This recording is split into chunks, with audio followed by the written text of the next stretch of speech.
पूजा जी गाजियाबाद। राधे राधे। राधे राधे महाराज जी। महाराज जी, मनुष्य को हृदय मतलब मन की बात सुननी चाहिए या बुद्धि दिमाग की बात? हृदय की बात में आप क्या समझ रहे हैं? हृदय में 4 करण हैं, उन्हीं को हृदय कहते हैं, अंतःकरण। बुद्धि निश्चय करती है, मन संकल्प विकल्प करता है, चित्त चिंतन करता है और अहम क्रिया को स्वीकार करता है। ये अंतःकरण जिसे तुम हृदय कहते हो ना, उसे हम शास्त्रीय भाषा में अंतःकरण कहते हैं। अंतःकरण में 4 स्फुरणाएं होती हैं। किसी भी विषय का चिंतन और उसका संकल्प विकल्प, उसका निश्चय, फिर उसको स्वीकार करना। हम इन चारों की बात नहीं मानते, शास्त्र की बात मानते हैं। तस्मात् शास्त्रम प्रमाणन्ते कार्याकार्यो व्यवस्थितो। मेरे हृदय में जो बात आई वो शास्त्र सम्मत है कि नहीं? अगर शास्त्र विरुद्ध है तो हम हर बात काट देते हैं। हमारा जो ज्ञान है सत्संग से सुना हुआ, शास्त्रों में जो पढ़ा ले, इसीलिए अब आजकल अज्ञानी लोग अधिक बढ़ रहे, मनमानी आचरण कर रहे। रोज स्वाध्याय करना चाहिए, सदग्रंथों का स्वाध्याय। अगर नहीं कर सकते हो तो रोज सत्संग सुनना चाहिए। आपको सत्संग में नई नई बातें मिलेंगी, जिससे आपका जीवन कुमार्गगामी जो रहा है वो सतमार्ग में चलने लगेगा। पहले हमें पता तो होना चाहिए क्या करना है क्या नहीं करना। तस्मात् शास्त्रम प्रमाणन्ते कार्या अकार्यो व्यवस्थितो। कार्य और अकार्य की व्यवस्था शास्त्र में बताई गई। हमारा मन तो कभी भजन में लगेगा, कभी भोगों में लगेगा, कभी गंदी बात चिंतन करता है, कभी अच्छी बात चिंतन करता है। तो हमको इसका निर्णय कैसे हो कि हमें क्या मानना चाहिए? वो शास्त्र और संत वाणी से मिलाना चाहिए। जो निषेध है वो हमें नहीं मानना, जो विधि है वो हमें मानना है। और एक सूक्ष्म बात, सबके हृदय में शास्त्रों का सार ज्ञान लेकर भगवान बैठे हैं। जब आप गलत करने चलोगे तो बड़ी धीमी आवाज में भगवान की आज्ञा होती, ये गलत है, आपको नहीं करना। बुलाता है ना सबके हृदय। जब आप कुछ गलत करना चाहोगे तो अव्यक्त रूप से हमारे जो परम मित्र हितैषी भगवान है वो हमको सूचना देते हैं, ये गलत मार्ग है।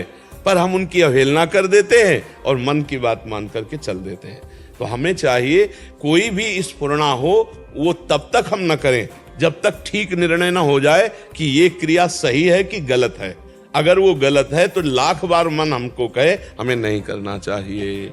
हमारे हृदय में ये 4 वृत्तियां हैं, बुद्धि निश्चय करने वाली, मन संकल्प विकल्प करने वाला, ये करना चाहिए कि नहीं करना चाहिए, चित्त चिंतन करने वाला और अहंकार क्रिया को स्वीकार करने वाला। कोई एक ही बात नहीं है, इन चारों की बातें हमें ध्यान देना है। शास्त्र प्रमाणित हो, संत प्रमाणित हो तो वही हृदय संत हृदय हो जाता है। और कुछ दिन के बाद फिर गंदी स्फुरणाएं ही बंद हो जाती हैं। फिर अब जो होगा वो भगवान का आदेश होगा। अब वो स्थिति आ जाती है। अभी तो हमारी स्थिति त्रिगुण माया के अंतर्गत है, तो अंतःकरण त्रिगुण माया से संचलित है। अभी हमें देखना होगा शास्त्र सम्मत है या बुरा, शास्त्र निषेध ये कर रहा है। क्योंकि मन की तरंगे तो अभी सात्विक वातावरण है तो बढ़िया चिंतन रहेगा, और राजसिक वातावरण आ गया तो गंदा चिंतन आ जाएगा। तो हम मन को अभी पूरा सलाहकार नहीं मान सकते। अभी हम शास्त्र प्रमाणित सलाह को मानेंगे और अथवा फिर नहीं मानेंगे। प्रायः लोग मन की ही बात मान करके, जितनी जेलें भरी वो मन की बात मान करके हुई है। जितने भी रोग दुख आ रहे हैं ये सब मन की बात मानने के कारण है। हमारे द्वारा पापाचरण हुआ, उसका हमें दंड मिल रहा है, चाहे जेल में मिले, चाहे शरीर में रोग के रूप में मिले या बाहर विपत्ति के रूप में मिले। तो हमें चाहिए बहुत होश में हो और हम ये सत्संग सुने, शास्त्र स्वाध्याय करें, जिससे हमें पता चले हमें क्या करना चाहिए क्या नहीं करना चाहिए। और नाम जरूर जप करते रहें। अगर नाम जप नहीं तो सब बेकार हो गया। बहुत सत्कर्म आपने किए, नाम जप नहीं किए तो स्वर्ग आदि लोकों को जाओगे, भोग कर फिर मृत्यु लोक में आ जाओगे, काम तो नहीं बना। और 10 बार भी राम राम कृष्ण कृष्ण हरि हरि राधा राधा बोल लिया तो यमराज के रजिस्टर में 10 बार नाम भारी पड़ जाएगा। अरे एक नाम की कीमत पूरे त्रिभुवन नहीं है तो 10 बार नाम, ऐसा कीमती नाम हम हर श्वास में सैकड़ों बार लेने की चेष्टा करें। श्वास श्वास में कितने अधिक से अधिक नाम ले ले। बड़ा आनंद आता है जब आप नाम के प्रति थोड़ा महत्व बुद्धि रखिए। जैसे रुपया कमाने में लोभ हो और बढ़ता चला जाता है, ऐसे भजन का लोभ बढ़ता चला। उठते बैठते चलते फिरते हंसते खाते पीते गाते कभी भी नाम का विस्मरण ना हो, ऐसा महत्व जागरण करे। तद विस्मरणेन परम व्याकुलते। कुछ दिन बाद नाम पकड़ लेता है। पहले साधक को नाम पकड़ाना होता है। वाचिक शुरू किया, फिर उपांश शुरू किया, फिर मानसिक शुरू किया।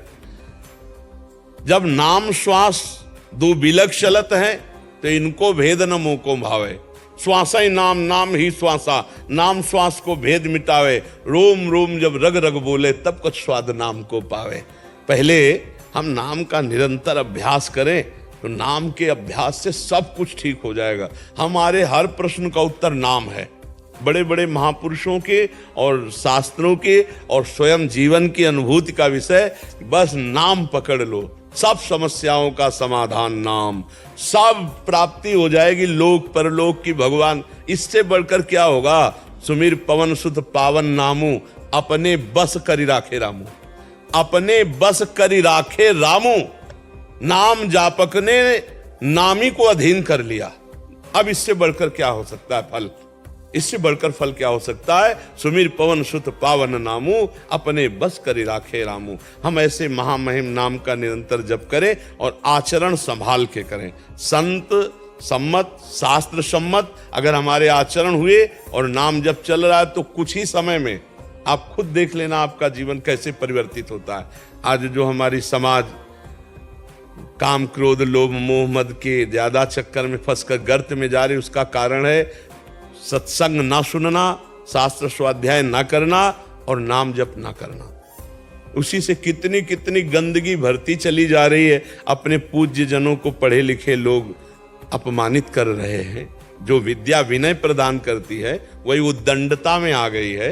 नए नए लड़के नशा करने लगे हैं, व्यभिचार की प्रवृत्ति बढ़ती जा रही है, एक दूसरे के प्रति राग द्वेष की भावनाएं पुष्ट होती जा रही। क्यों? क्योंकि अध्यात्म बीच में नहीं है, भगवान का नाम बीच में नहीं है, संतों के वचन बीच में नहीं है। जिसके जीवन में संत नहीं है, नाम नहीं है, भगवान नहीं है, वो जीवन मृत जीवन है। जिन हरि भगत हृदय नहीं आनी, जीवित सब समानते प्राणी।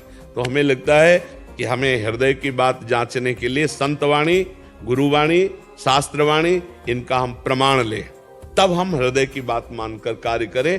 नहीं तो हमारा हृदय अभी मलिन है, वो कभी कुछ भी उपदेश दे सकता है। हर बात हमें नहीं माननी, जांचना होगा शास्त्र से।